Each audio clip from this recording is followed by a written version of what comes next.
So I've just been told it's being recorded, so I better watch my P's and Q's. Thank you very much indeed for the invitation to come and speak. Just a brief word about Cuba Solidarity Campaign. It's been in existence for quite some years. It's an organization which has individual membership, but also has trade union affiliation. And we have something like 24, 25 national trade unions affiliated to the campaign, including which are tantamount to representing 95% of the trade union movement. So all the big unions like Unite, GMB, Unison, NEU, etc., etc. So we've been in existence for some time, and the main thrust of our campaigning is about the right for Cuba to self-determination, the right for it to exercise its own sovereignty without external interference, and particularly, as I'll come on to talk about it, obviously we're then talking about the United States of America. But and reflecting on what David was saying about some of the things which have been in the news in the last week, I thought it might be useful just to say something about the background of Cuba, because they are relevant. Things that happened right from the beginning when the Spanish occupied Cuba in the 15th century. There were things which happened in the course of that history which are still reflected in today's society in Cuba and are still very much relevant. Christopher Columbus arrived in Cuba in 1592, and it was a country which was then inhabited by different groups of indigenous peoples, Taino and the Guanahatabey and the Siboney, who lived on the island. But in actual fact, after a very, very short period of time, the whole, or virtually the whole of that population was wiped out because they didn't have sufficient immunity to the diseases which arrived from Europe, just things which we nowadays regard as quite simple and not a major threat, things like measles and things like that. When the Spanish arrived, they operated a form of slavery, which was common in the Spanish colonies, which essentially forced the peoples to work for them without any pay. It was a mixture of slavery and serfdom, if you like, a feudal kind of slavery that was in operation. And the Cuban plantation owners actually then went to see how they could gain sufficient workers to replace the indigenous population which they'd lost. And interestingly enough, that particularly happened and changed after the British invaded Cuba and had actually occupied it in 1762. And it was at that point that Spanish plantation owners, conscious that they didn't have, well, they didn't have sufficient workers from their point of view to actually run the sugar plantations and to work in the fields and so on, introduced slavery. So there was a direct connection between the British going to Cuba and the introduction of slavery on the island. And indeed, one of the plantation owners went so far as to come to Liverpool to learn about the slave trade and how it should be conducted.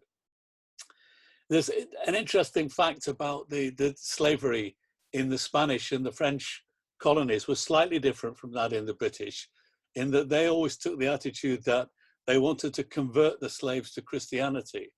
And as a result, they tolerated or allowed marriage to take place and families to be created. So to some extent, the slaves who were stolen from Africa and brought to Cuba had a different experience than that which operated in the southern states of the USA. So it meant, for example, that those family groups tended to stay together.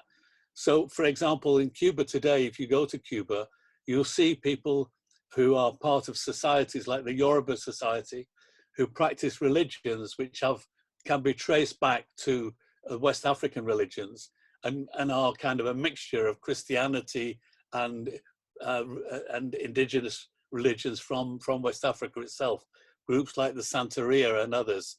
And in some cases, as with a lot of kind of religious changes that took place, as with Christianity, they appropriated some of the imagery and symbols from Christianity and incorporated it in their African religions. So Cuba was kind of very much a mixture of peoples. As with many of the Latin American countries, of course, they were under Spanish domination and part of the Spanish Empire. And they, nevertheless, the growing wealth of the plantation owners actually led to a situation where they then wanted to seek independence. They wanted to break away from Spain and to actually rule the whole of Cuba independently themselves. And you saw this throughout Latin America. In Latin America, there were many struggles for independence, particularly in the 18th and then in the 19th century. And many of them were struggles which overlapped. So, for example, heroes like Simón Bolívar is a hero in a number of Latin American countries. And the same is true with people like José Martí, who was one of the important political figures in the struggle for Cuban independence. So the plantation owners wanted to break away from Spain, but the interesting thing is that their first war of independence, one of the leaders of that was a man called Carlos Manuel de Céspedes. And on the very first day of that war of independence in 1868, he declared all his slaves free and called for every slave to be freed across the island.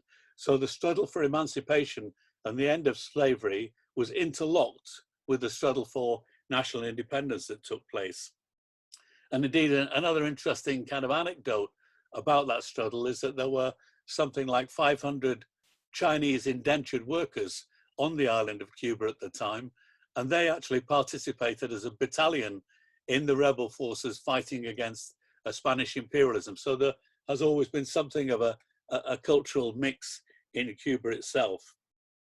That war was eventually defeated 10 years later, but it was not the end of the struggle. The struggle continued. Another minor war began in 1879, and that war led to a situation where slavery was abolished, but it didn't finally come to being removed until slightly later. The major war of independence that was conducted was in the 1890s.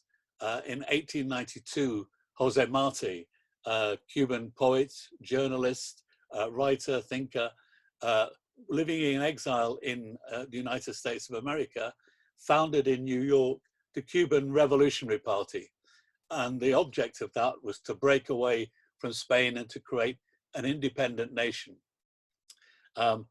Years later, or in some of his writing, he talked about when he was in America as living in the belly of the beast. In other words, he understood that United States imperialism was a critical force which could shape the future of Cuba and what might happen. He was particularly concerned, and this was one of the debates between some sections of Cuban society, the plantation owners, the wealthy, who actually wanted to become a state of the USA. So they wanted to be like Florida or Texas, another part of the United States of America. And just as an anecdote, that's why, for example, the Cuban flag has a star on it, because they created that flag with the star on it in anticipation of being another stars on the American flag. But José Martí, of course, and those who were with him were completely opposed to any agreement or participation with the United States. Martí himself was actually killed in 1895 before the War of Independence was concluded. But eventually, Cuba did win its independence, but at a certain price, and that was that the United States of America sought to turn it into a colony. They imposed the kind of proconsul in Havana. They said that the foreign policy of Cuba could only be approved, could only be on the basis of its approval by the United States of America, and in many other respects sought to determine how Cuba should live its life and how it should develop. In addition to this, in the early 1900s, about 1902, there was a discussion in the American Senate about the relationship between Cuba and the United States of America. And they passed a resolution which was called the Platt Amendment. And the Platt Amendment prescribed that in addition to these conditionalities that were placed on Cuba in terms of its foreign policies and the way it developed and so on, it also required that Cuba would have to cede to the United States 4 ports which the United States could use for its own military purposes. And to this day, that's why Guantanamo Bay exists in Cuba, because it was part of that. They reduced it down to 1, but that still remains.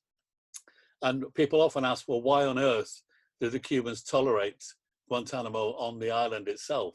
And we all know the recent horrendous history of Guantanamo in terms of its use as a torture base for the United States military. And the reason is this, that when the Americans passed the Platt Amendment and determined the conditionality of that relationship in the early part of the 20th century, they said that they would only concede the bases in Cuba on the grounds that it was by mutual agreement. And of course, they've never, ever agreed to leave. They actually pay Cuba still a peppercorn rent set at prices in the early 1900s. And the Cubans refuse to cash the check. They don't accept, and quite rightly, that the Americans have any right to be in Guantanamo and to be occupying that land. And it's significant because it's not just any old port, it's probably the largest port on the island, and potentially, of course, would be invaluable in terms of trade for the country and being able to use it for economic purposes. Just very recently, they've built a new port called Mariel, which is west of Havana. And in a sense, it's in part because of the fact that the Americans have retained control over Guantanamo that they had to do that. But that's one of the things that they've done. Another interesting part of the struggle, as I said, was the involvement of slaves and former slaves in the rebellion, as some of the military leaders in that rebellion and fight for independence were themselves black, were ex-slaves, and so on. But interestingly, after the independence was obtained, although the Americans were still very much present, there was created around 1908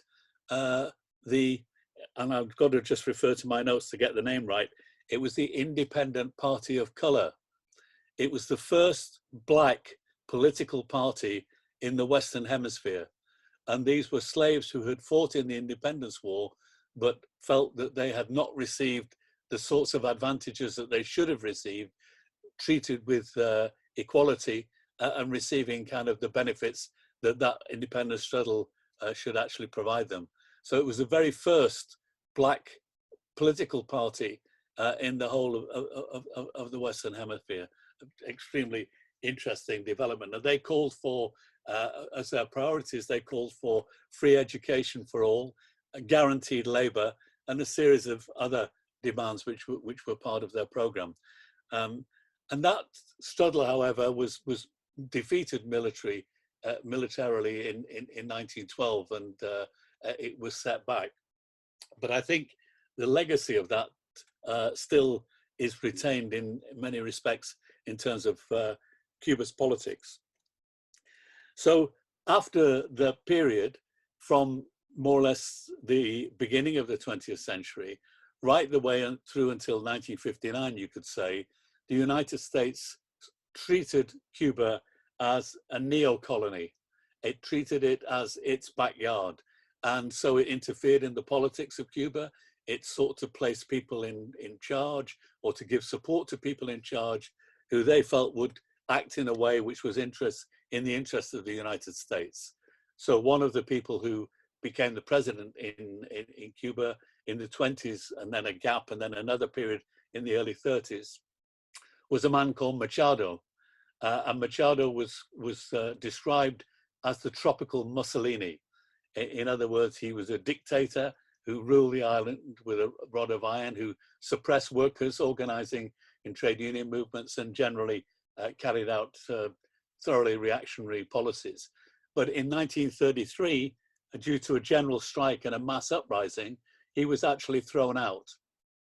And I mention this because when people talk about Cuba and talk about the trade union movement, I think it is quite important to absolutely emphasize that the working class in Cuba had a history of struggle. It had a history of organizing and of independence. In like many of the former Spanish colonies, it's said that some of the original organizers in the trade union movement came from the anarchist traditions of Spain in their origin.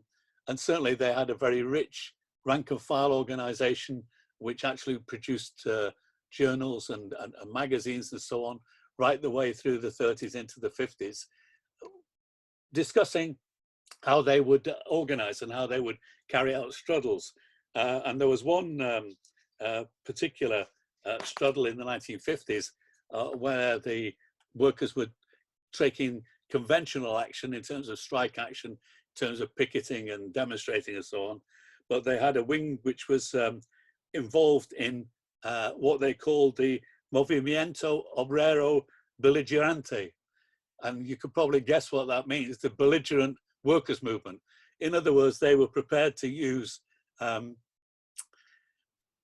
can I put it, very demonstrative actions in explosives to derail trains or to blow up gates preventing them going to work or whatever. So it's very interesting that these traditions of the Cuban trade union movement predate the revolution and were very substantial, very significant. There's a very interesting book, if you have time to read it, by a man called Steve Cushion, which has been published in the last couple of years, which is called The Hidden History of the Cuban Working Class.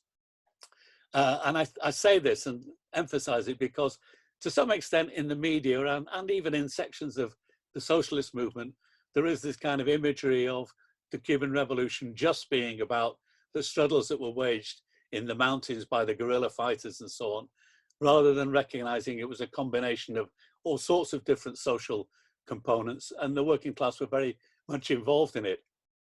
There's a story, for example, about the battle at Santa Clara when Che Guevara was waging a battle against Batista and his army.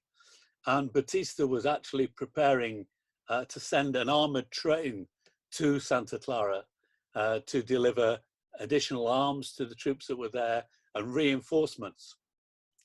The workers in Havana who were making this train said to Che, look, we're doing this. This is what we're doing. Do you want us to sabotage it? And Che said, no, leave it. Carry on making it. Just tell me when you're ready.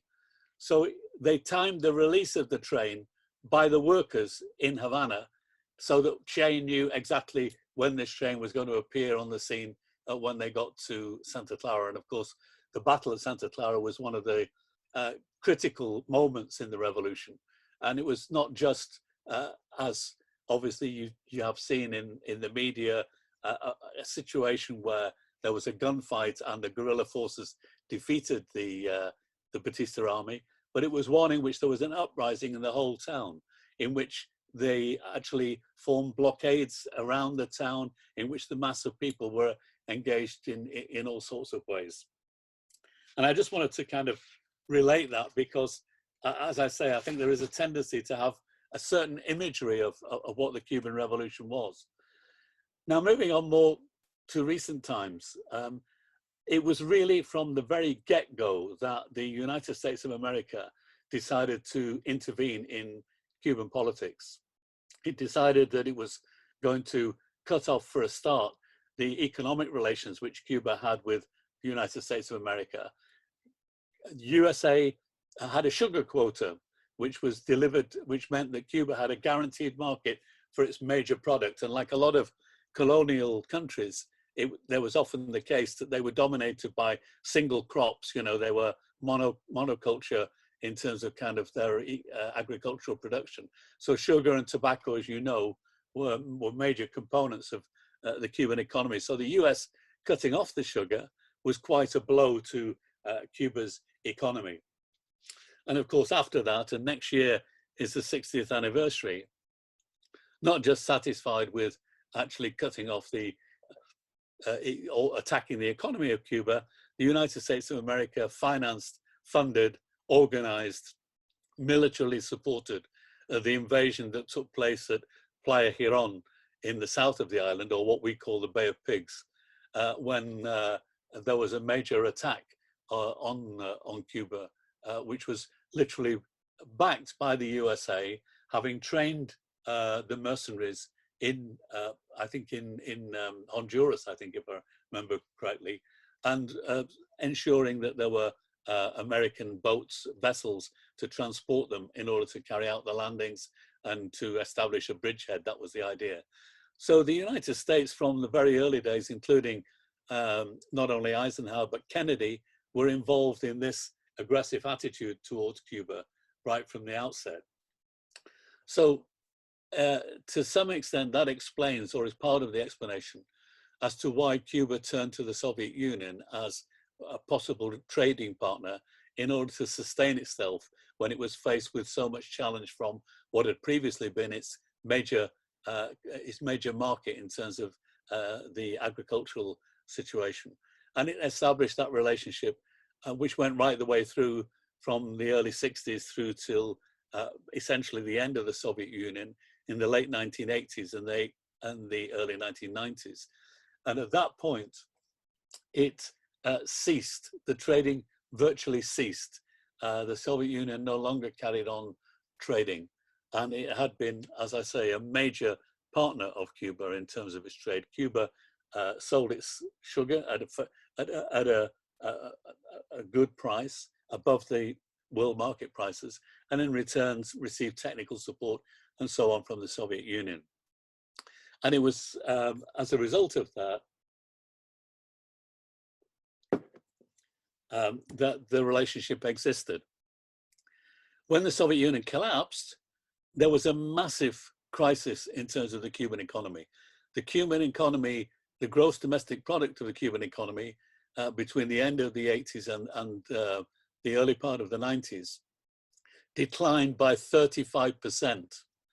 Now, those of you that have been following the whole COVID business will know that people like the Financial Times, The Economist, The Guardian, all of these experts are talking about a real devastation to the British economy post-COVID if the GDP falls by something like 7.3%. They're forecasting the doubling of unemployment and all sorts of areas of the economy being blighted, not just in a short time, but for a longer time. So, and if you read those, there is a real, and I understand it, I'm not being dismissive of it, but you can see that people are really apprehensive. That, as I say, remember, is a decline in the GDP of something like 7.3%. At the most, maybe the Bank of England says 14%. Vastly different from what Cuba faced with a decline of 35%, a massive change in its circumstances. So in order to sustain itself, it had to seek ways in which the economy could grow. And that was when substantially there had been tourism, but it made a significant turn to the tourist industry as a way of earning foreign capital. And the reason why this was important was because the United States imposed a blockade on Cuba, carrying forward what they had been doing previously, but now ratcheting it up considerably. So they introduced different pieces of legislation. And if I may, I'll try and share with you the screen, which illustrates actually how this was coming about. It was changes in the legislation which brought about, can you see this, my screen? Yeah, so it was changes in the legislation which imposed really draconian conditions on Cuba for the future.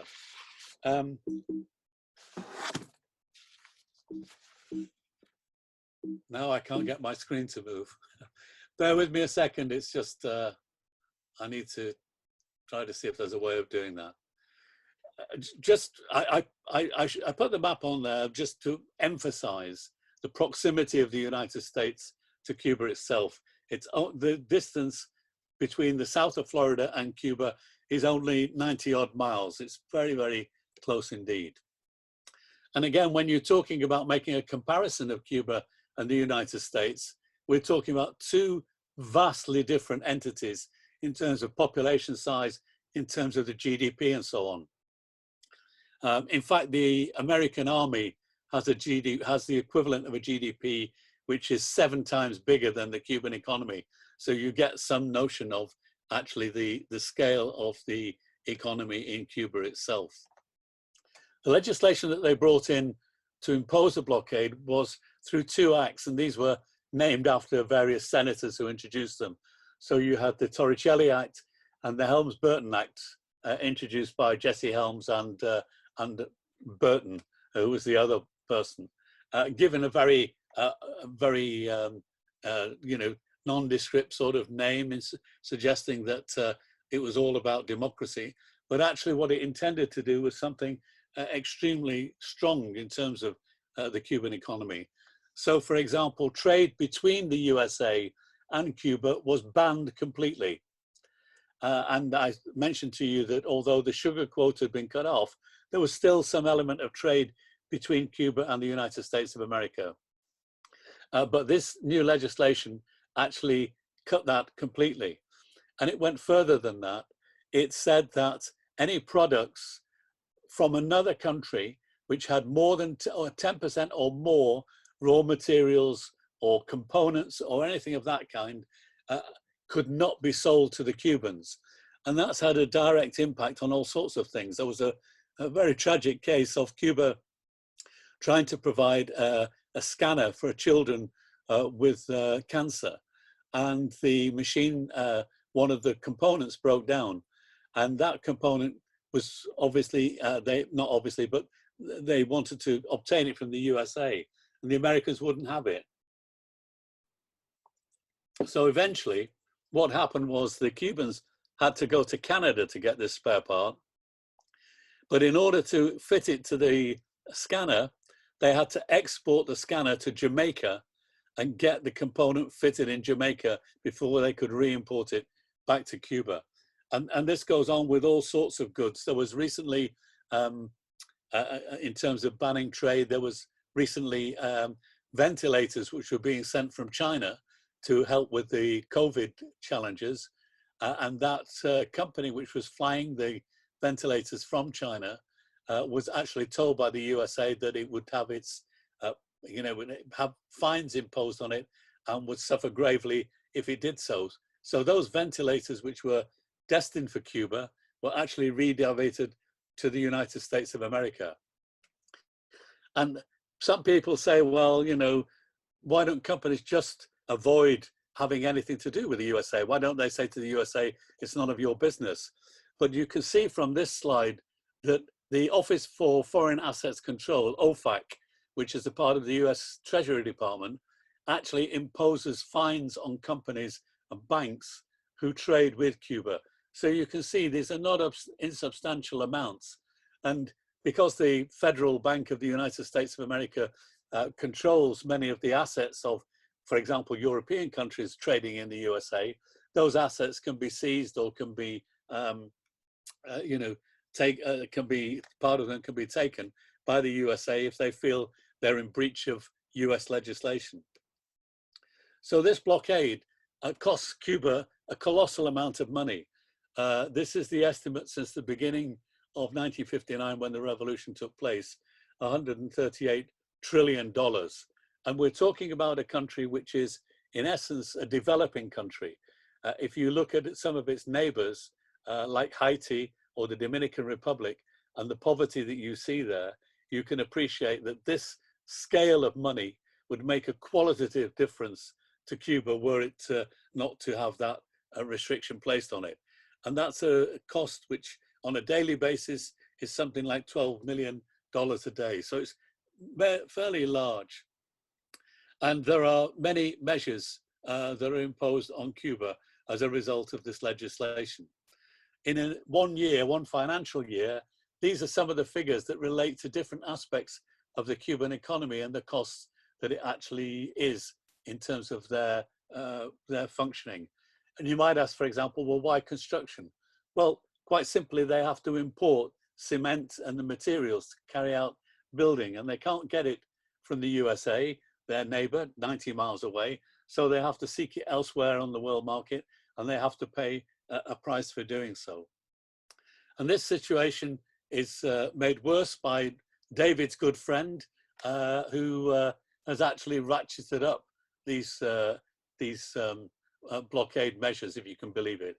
And he has imposed a new set of conditions, including things like saying that remittances from the United States from Cuban families back to their families in Cuba are restricted. The amount of money that they can send and the frequency with which they can send it is limited. And this is a presidential power which he has on top of the legislation that I've been talking about. And it's very major and very important. And what else is happening is that there is, under the legislation of the Torricelli and the Helms-Burton Act, a section called Title III. And this section gives the right to American citizens whose families come from Cuba to launch lawsuits in the USA demanding reparations for properties which they claim belong to them in Cuba before the revolution.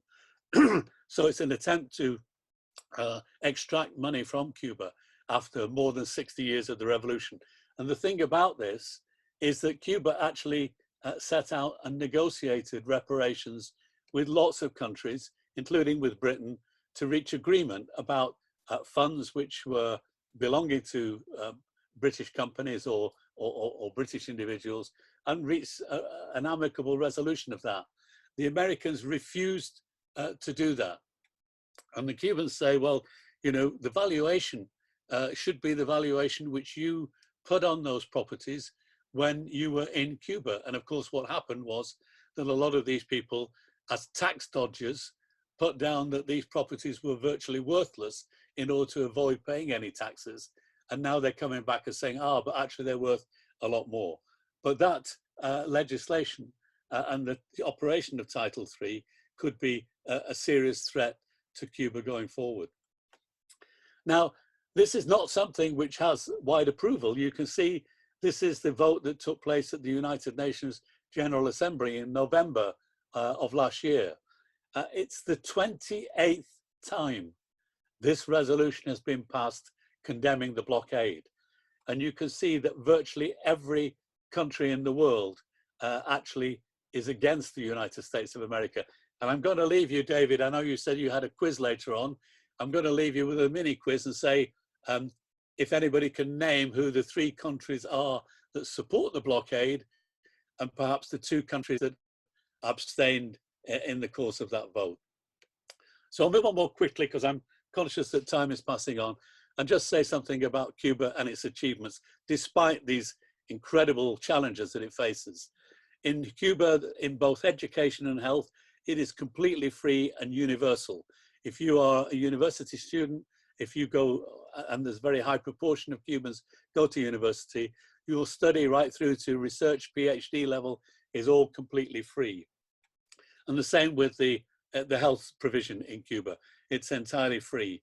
And the infant mortality rate, you can see it's not just free, but it's of a very high standard in terms of the longevity of life, in terms of infant mortality and so on, and in terms of the ratio of doctors that exist. And I'll say something briefly in conclusion about COVID in a minute, but just to show this to you, Cuba is not only concerned to ensure its own people have a good health service, but it's engaged in a solidarity actions, which they refuse to call aid. They call it cooperation or collaboration with many countries across the world who don't have adequate health provision.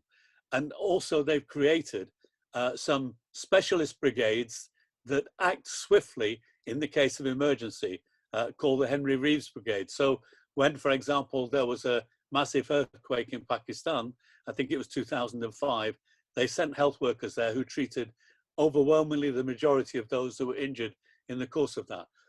And that wasn't something new. They did it right from the first days of the revolution in 1960-61, when there was a massive earthquake in Chile, or again in Algeria in the early 1960s. So this has been a tradition which has been right the way through Cuba's history.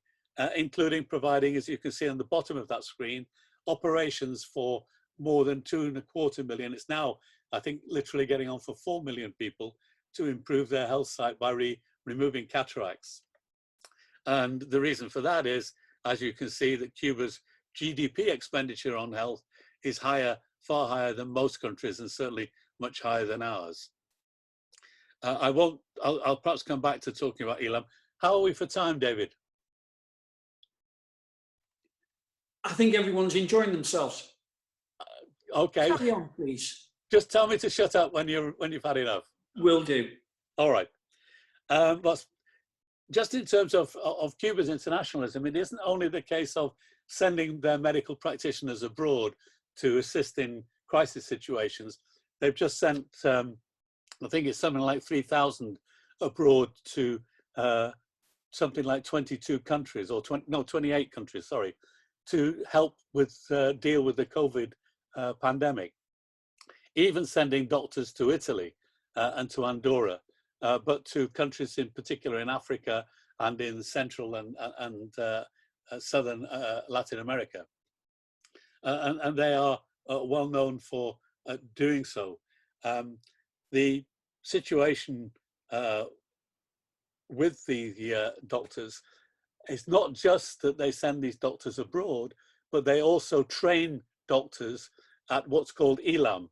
It stands for the Latin American School of Medicine, and it's virtually free for most students.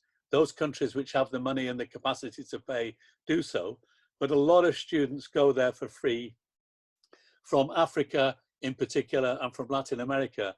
But just before our meeting, I came off a Zoom about this issue, and we had a live contact with a doctor serving in the Bronx in New York today, right now, who trained at this hospital in Havana. And the reason he trained was because he couldn't afford to go to medical school in the USA. And the only conditionality that the Cubans place on it is that people should go back and serve their own communities. And that's what he had done. He'd gone back to the Bronx, to the poorest areas of New York, and was working there.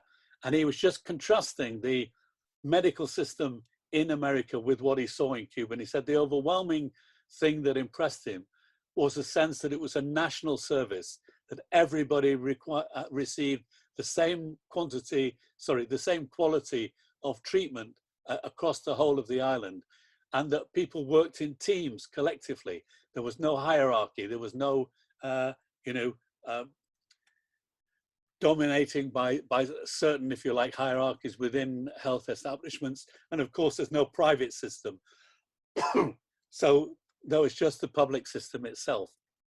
And he was saying that this national perspective on health, and health being a right of everybody, and of course it's one of the fundamental human rights, is the right to life. He said that was what ensured that when Cuba came to deal with a crisis like COVID, it has the capacity and the vision and the perspective of dealing with it as a national issue, because of the way in which all doctors were trained in this kind of way of seeing medicine as something that was at the service of people. In Cuba itself, they've had COVID-19, but even when they had COVID-19, you may have heard of a famous story that there was a British cruise ship called the Braemar, which was going around the Caribbean, including to the US ports, seeking a haven for passengers who had been infected with the disease. Nobody would let them in, but Cuba did. And Cuba took them from the boat, transferred them in buses, and took them to the airplane, so they were flown home. And even Dominic Raab, who again you were referring to earlier, David, in the House of Commons, had to thank the Cubans for the generosity and the humanity of their action. But the point about the way in which they've responded to it, they did not have, and this comes to our experience, they didn't have a lot of testing equipment, PCR, which is the most effective, efficient way. And I don't pretend to know the scientific name that PCR stands for, but it's the most effective way of treatment. They had very little of that. So in essence, what they did was they mobilized something like 28,000 medical students to go to by house to house to make contact with people to see if anyone had the symptoms. And if they did, they were transferred to hospital immediately to be monitored, to be checked. And they checked 9 million of the 11 million population in this way, an incredible act of tracking, testing, tracking and tracing and treatment. And people who had the symptoms, they were transferred to hospital for further tests to be carried out. The fatality rate as a consequence was quite low. If you think into people, I think you were talking, David, about the population comparisons.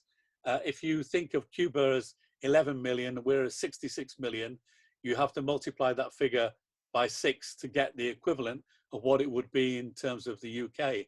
So you can see it's, what is it, nearly 500? It's considerably less than what is now in truth 50,000 people who have tragically died as a result of COVID. So you can see a very different consequence with neighborhood health systems, with people tracking and tracing and taking care for people. I'm going to stop there, but just the ad bit of the talk, if I may. Obviously, I'm very grateful for you to inviting me.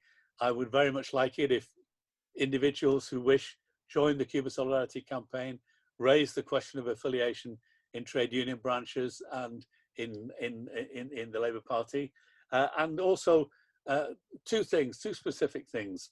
One is that there is a letter which has been signed now by more than 50 MPs, and as you'd probably anticipate, all of them, or more or less all of them, Labour MPs, calling on Obama to end the blockade, particularly at this time of health crisis which people are facing. And the second is an initiative that came from Italy, quite out of the blue, nothing to do with us, but an initiative to call for the Nobel Peace Prize to be awarded to the Cuban medics, not only for the work they did in relation to COVID-19 and the humanitarian gesture that represents, but for previous gestures throughout the decades when they've responded precisely in the same way to crises that have occurred in other countries. Thanks very much. Oh, that was absolutely fantastic, Bernard. Thank you very, very much indeed.